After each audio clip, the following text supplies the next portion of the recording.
somebody that has celiac.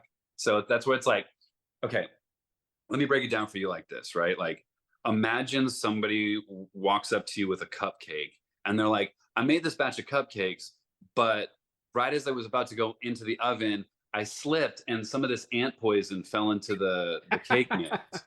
But it's really diluted. You probably won't die. Yeah, Here, have you this can't cupcake, tell. Yeah. right? And that's exactly how it feels when someone says, "Oh, there's only just a little bit of gluten." And it's like, "Oh, okay, so I can't have it. Thank you for letting me know that Yeah. there's gluten in this." Right? Because there's a lot of people who are shady as fuck and Yeah. will say, "There, no, it's gluten free," just because they want to sell something and they want you to shut up. And Yep. it's like, this is not what this is about. You're taking someone's life in your hands when you serve them, right? Like, yes, they maybe might just get a mild tummy ache or a headache, but for some people, it's years straight of migraines that never end. It's consistent Right. miscarriages for women. It's a chronic wasting disease in one family where the brother has obesity and they're both gluten intolerant, right? Like, it is literally one of the most painful things to have to go to 10 different doctors just to have the results come back inconclusive. And then they go, Jeez. hey, well, do you know that you feel better when you don't have gluten? Okay, why do you need me? Just don't have gluten. Yeah, for people who don't understand or have not had to deal with that, they, like you said, can be super shady as fuck, and they could be like, "Yeah, totally, no, it's gluten free, totally, without a doubt." And then, like you said, months, years down the line, they're like, "That was totally had gluten in it, and it's not totally not okay, and they should not have told me that it was okay." Yeah, no, there's actually been recalls on products recently that I've seen where it's like, well, I had heard of that brand and like their gluten-free flour tested at a higher gluten level than like pasta dough, which is high gluten pasta, like flour, right? You're like, how, what? Like, who was asleep at the wheel? Because like, that's a grandiose error. Yeah, So I I know don't. that's it's one of the things that's really tough, right? Because I think that you already feel like the world's like against you when you have to go gluten free. Because basically it means like reading every single label, like regardless. Like every time I don't read a label, gluten, ugh. So it's like constant vigilance. You feel like this weird like OCD person, and like people that know me know that I'm particular, but I would not describe myself as OCD. Right. I mean, I'm glad you guys are making that for people out there that want to have beer or they've had beer in the past and they obviously know that they can't have beer when it comes to, full-blown beer and not have the gluten in it. So it's obviously you guys are giving something to the market and to people that didn't realize that there was other breweries out there that were doing that. And then, you obviously having the background where you do have, a gluten intolerance. And so it helps you as well. And so you're doing the science for people that didn't know that the extra science was even out there. And like you said, didn't know that a quick Google search would have found out a quicker way to realize that you can make beer without gluten. Yeah, exactly. I think that there is that element, right? Well, I mean, you feel kind of like shut off from the world, so you kind of feel like battered, right? You like, there's so many people who like. I think one of the reasons why we're 80% wholesale as a business is because where are you going to go out? Even if they have a gluten-free beer, it's maybe one place, and Yeah. it's like you still got to get a lettuce wrap on the burger or whatever, right?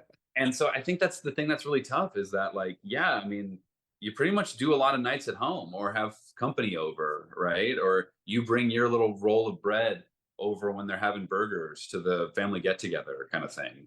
Right. Because otherwise, yeah, you're not enjoying the same caliber of food as the other people.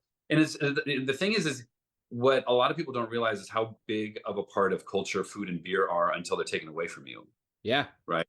Because it's your whole life, right? Hmm. It's your like that's what they say. Give us this day our daily bread because that's how much of your life it is, right? Yeah. Like I forget how you like add it up, but like basically like yeah, I mean almost like a quarter of your day is spent either thinking about food or eating it or or digesting it. Probably more to digest it.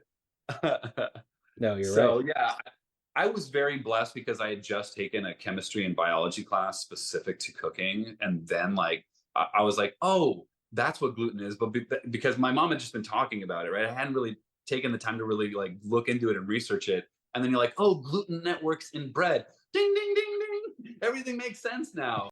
You know, for me, it was a longer journey than most. A lot of people, it's just gluten. For me, it was gluten, dairy, and then I realized I had a much stronger allergy to chicken eggs than either of the other two.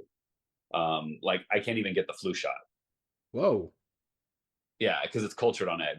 And I'm like, oh, Oh, that would literally make me break out in hives. yeah. So elimination diets are great, but the cool thing about it is like now in at least where I live in Southern California, there's a lot of different ethnic markets, and so Mm. there's essentially like a Persian market, but it's like it's got a lot of different stuff too, right? It's got a lot of like you know, Hispanic inspired stuff in sections where they get all their seasonings from. You're like, okay, nice. I like how this crossover. Um, but basically, like I discovered sheep's cheese, and I'm like, oh, I can have that. Wow. I mean, at least I gave it a try because I'm like, it's not cow, so let me try that. And then they sell like duck eggs there, and I was like, whoa, that, Ooh. and it's like, in my opinion, way more flavorful. It's like basically two chicken eggs in one egg. Wow. Just like richer, creamier, you know, like similar taste, but way better texture in my experience. So what are the other things that you had to like you realized slowly? I mean, like you said, the elimination diets are great. I did Whole30 and I've done other ones multiple times. And as much as you're supposed to slowly start weaning things back in, some of us just go full board and we're like, oh yeah, we haven't had this in a month. Let's eat all of it right now. And of course you don't feel great afterwards. Well, yeah, I mean, I guess, yeah. So yeah, I mean, it's basically just like gluten, dairy, and eggs right now. And that are the primaries. But then, yeah, I mean, had to kind of cut out tomatoes just because it was like the digestive thing, like Hmm. acid reflux, stuff like that. So you're like, oh, okay. Well, I don't feel that when I don't have it, so could be that. So a lot of times it's kind of easy once you're like, oh, okay, I've got a good base of stuff I know I can have. And then you kind of like, oh, let's try this. No, can't have that. And it's like so crazy because like sometimes I'll know like I had a plate of sauteed veggies and it's like I can tell if it's with butter or if it's with oil, right? Like if it's with Oh. butter, I'll take one swallow and immediately burp back acid reflux, right? If it's with oil, completely fine. So, you know, Huh. it is lucky for me that it is in that kind of aspect. There are a lot of people who are asymptomatic and then like they get diagnosed celiac or whatever the old fashioned way where they have to take like biopsies of your small intestine and like see how flattened the villi are in there. So like basically you're setting yourself up for malnutrition in that element, right? Where that's where like the whole chronic wasting syndrome can happen. Is that your body just stops being able to take on the necessary nutrients unless you actually start really fixing the problem. And even then, you could have done irreparable harm. Geez. So, I mean, let's go into the beers that you all make because as Yeah. much as, you know, people realizing that because I do have friends that realize that they can't have any gluten whatsoever. So they will go to the breweries with us, but they'll just have the water or maybe a soda or something. Yeah. Or if they're like some people I know, they'll take a can of our beer, pour it in a coffee mug, and then walk into the brewery that they're going to visit. Yeah, I'm the GD. I'm I drinking like coffee right now. I like they're sneaking your beer into other breweries so that way they can Oh, still drink. we've gotten calls from those breweries like, "Hey, can we sell your beer here?" Because obviously we don't want to get anybody in trouble. So Right. like it's like, okay, fair. You know, if people already know and like you guys, then yeah, we won't have a problem selling it, kind of thing. So it's like I can totally appreciate that, and we didn't initiate that, I promise you, Right. right? So It wasn't our idea. yeah, no, I mean some of these. I mean, hey, look, you know, the thing is that like I said, beer is culture, right? Like people will do Hmm. a lot of crazy things, like become a crazy home brewer who does seminars at HomebrewCon and writes a book on gluten-free brewing. Yeah, they're crazy like me. Well, what's the name of this book so people who are interested in it, or even if they aren't gluten intolerant, but they want to try to brew in a different way, what is the book that they people can go by? Yeah, it's through the Brewers publications. It's called Gluten-Free Brewing, and then the Okay. subtext is techniques, processes, and ingredients for crafting flavorful beer. There we go. Easy enough. So yeah, but yeah, Gluten Free Brewing by Robert Kiefer. So it's you know, it's I think it gets a little bit into the weeds. Some people that's great. Some people kind of have to read the book a couple times before they start really like getting into everything. You kind of have to like. There's one of the things that was really interesting is when we were editing the book, one of the editors was like, "I think you should explain this brewing step," and the other editor came in and was like, "We do not have enough pages in this book for him to give brewing 101."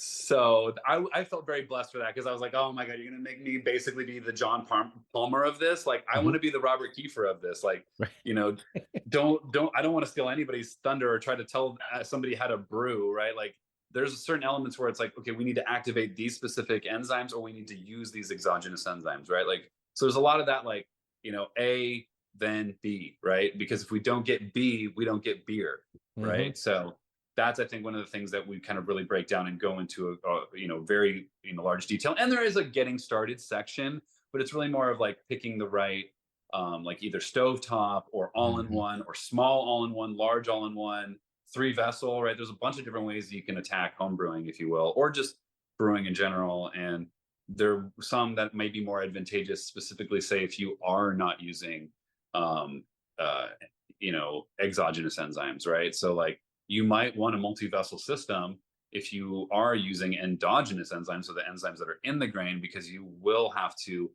push off into another vessel to separate the mash liquid, and then you're going to need heating capabilities on a mash tun. So that's one of the things that is makes it kind of where you're like, oh, okay, I'd rather just keep it all together, use some enzymes, and do like a rising step mash or a falling step mash, right? So we kind of go into those details in the book as well. But basically, it's about solving that problem where you have the incongruent saccharification versus gelatinization temperatures with these grains. Right. Well, so go into some of the beers. So right now I'm drinking Yeah. the 5-year anniversary IPA, which I believe has some orange in it, but obviously you can talk to me better about that than I can. Uh, Yeah. Tell me about this So IPA. yeah, that was really fun.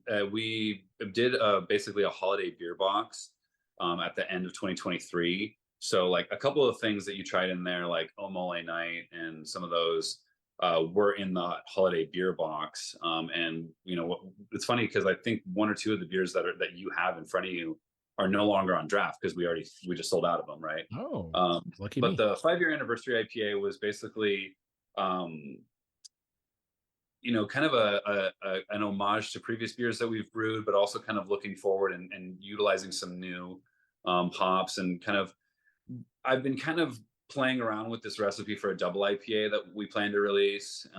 So I see a lot of potential in how we did what we did in the 5-year anniversary IPA, making it to scale. So this one's interesting because, like, you know, a lot of these holiday beers, I was using Vienna millet malt as my base malt.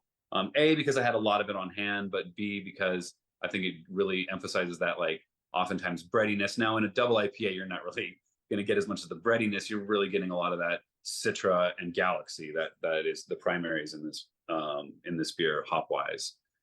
So we used some hop extracted during the ferment at like basically the knockout hop being Citra there. And that really blended well with that tropical fruit punch that you can oftentimes get from Galaxy, which was our massive dose whirlpool hop in that beer. So yeah, that goal was to kind of like, you know, bring back some of that same vibe that we brought onto market with the Third Contact IPA, but obviously going bigger. It's a holiday beer. It's a 5-year anniversary. So I'm really proud of how that beer came out. It's probably one of the the better beers that we've done in the last 5-6 months, I would say. Congratulations on making it 5 years, by the way. That is for a lot of breweries, that's a very long time, but you know, some people it's just a launching point. So Yeah, we definitely are trying to see it as that kind of that springboard. Specifically since now my wife is expecting, and so congratulations. yeah, so we're excited. But yeah, we definitely are looking to add, you know, teammates and partners as we look to kind of grow. A, to really just keep up with the demand in California, but then B, to really start to expand. We are getting a lot of requests from you know, other states as well as other countries. So we are really looking to boost that presence and the ability to do that. It's one thing to oh, that's nice, we were invited to the prom, but you got to go and you got to execute. You got to be that, in the